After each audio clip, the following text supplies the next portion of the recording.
लक्ष्मी के श्राप के कारण अलक्ष्मी ऐसे घर में जाकर रहती है और दरिद्रता लाती है। नमस्कार दोस्तों, स्वागत है आपका।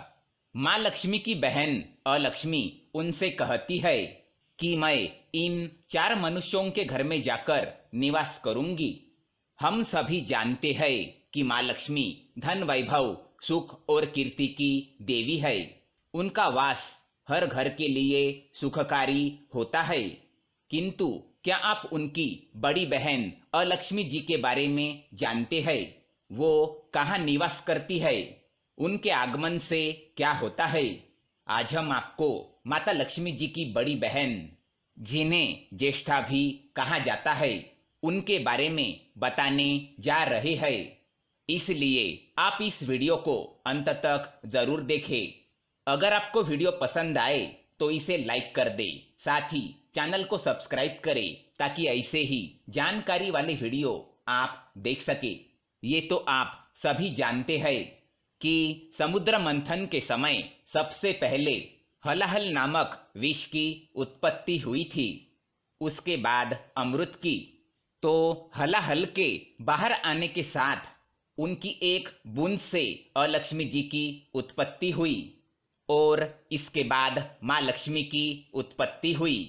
इसी कारण अलक्ष्मी जी को माता लक्ष्मी की बड़ी बहन या ज्येष्ठा भी कहा जाता है। पुराणों में किए गए वर्णन से पता चलता है कि अलक्ष्मी जी का स्वरूप बहुत ही श्याम है। उनके बाल बिखरे हुए हैं, उनकी आंखें लाल है तथा वे काले वस्त्र धारण करती है। जब श्रीहरि विष्णु जी का माता लक्ष्मी के साथ विवाह हुआ, तब माँ लक्ष्मी की बहन अलक्ष्मी सदैव वैकुंठ पहुंच जाया करती थी। जब भी लक्ष्मी और श्रीहरि विष्णु एकांत में होते थे, अलक्ष्मी जी उनके साथ आकर बैठ जाया करती थी। अलक्ष्मी सदैव धूल भरे चरणों के साथ, बिखरे बाल और मैले वस्त्र के साथ वैकुंठ धाम आती थी। ये देखकर देवी लक्ष्मी को एक दिन बहुत क्रोध आया। उन्होंने अलक्ष्मी को श्राप दिया कि तुम सदैव उन घरों में निवास करोगी जहां स्वच्छता नहीं होती और तुम्हारे आगमन से घर में दरिद्रता प्रवेश करेगी। माता का क्रोध शांत होने पर श्रीहरि विष्णु जी ने अलक्ष्मी का विवाह उदालक मुनि के साथ करवाया।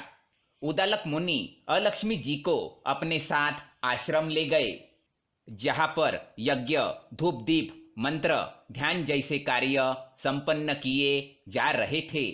अलक्ष्मी जी को ये देखकर बहुत क्रोध आया। उन्होंने कहा, ये स्थान उनके रहने योग्य नहीं, उन्हें कहीं और वास करना है। उदालक मुनि ने उनसे पूछा कि वे कहाँ निवास करना चाहते हैं। अलक्ष्मी जी ने कहा, मुझे वह स्थान प्रिय है जहां पूजन, आरती, कीर्तन, धूप दीप आदि का पालन ना होता हो, जहां घर में सदैव क्लेश रहता हो, जहां ब्राह्मणों का सम्मान ना होता हो, जहां बेईमानी का धन आता हो, घर में हर जगह गंदगी रहती हो, जहां संध्या के समय कोई भी पुण्य कार्य या आरती न की जाए, जहां द्वेष, ईर्ष्या, बुराई, अकाल मृत्यु, पितृदोष जैसे राक्षस वास करते हो। मुझे ऐसे स्थान पर वास करना अति प्रिय है। अलक्ष्मी के मुख से ये सब सुनकर उदालक मुनि बहुत ही दुखी हो जाते हैं। वे अलक्ष्मी जी को वहां से एक वन में ले जाते हैं और उनसे पीपल के पेड़ के नीचे बैठने के लिए कहते हैं और मुनि वहां से आगे की यात्रा पर निकल जाते हैं। अलक्ष्मी जी पीपल के नीचे बैठकर विलाप करने लगती है। उनका विलाप सुनकर श्रीहरि विष्णु उनके सामने प्रकट होते हैं। अलक्ष्मी जी श्रीहरि विष्णु से कहती है कि उनके पति ने उनका त्याग कर दिया है, अब वे कहाँ निवास करेंगी और उनका भोजन का प्रबंध कैसे होगा। श्रीहरि विष्णु उनसे कहते हैं, जिस घर में सदस्यों के बीच में प्रेम न हो, भजन कीर्तन जैसे कार्य न होते हो, तुम वहां वास कर सकती हो। और जो मनुष्य दूसरे के मेहनत के धन को लूट लेते हैं, कमजोरों का हक खा लेते हैं, उनके धन पर तुम्हारा अधिकार होगा। और जिस घर में किसी भूखे को भोजन न कराया जाए, ब्राह्मणों को दान न दिया जाए, स्त्री का सम्मान न किया जाए, उस घर के अन्न पर तुम्हारा कब्जा होगा।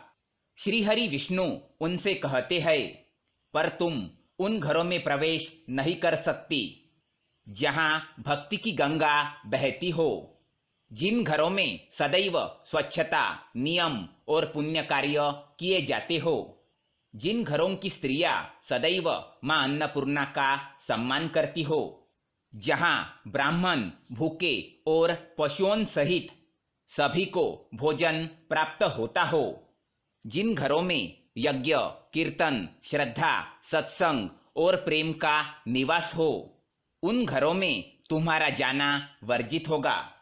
तुम उन घरों में कभी प्रवेश नहीं कर पाओगी। और जो मनुष्य शनिवार के दिन तुम्हारा पीपल के पेड़ के साथ पूजन करेगा, उस पर तुम्हारी बहन लक्ष्मी की कृपा बनी रहेगी। ऐसा कहकर श्री हरि विष्णु अंतर्ध्यान हो जाते हैं। तब से अलक्ष्मी जी उन घरों में निवास करती है जहां गंदगी, द्वेष, क्लेश, पाप और कोई भी सत्कार्य नहीं किए जाते हो। अगर आप ये चाहते हैं कि आप पर माता लक्ष्मी की कृपा हो और उनकी ज्येष्ठा कभी आपके घर में वास न करे, तो ऐसे कार्यों से दूर रहे। दोस्तों, वीडियो पसंद आए तो लाइक करें, साथ ही चैनल को सब्सक्राइब करें ताकि ऐसे ही जानकारी वाले वीडियो आप देख सके। धन्यवाद।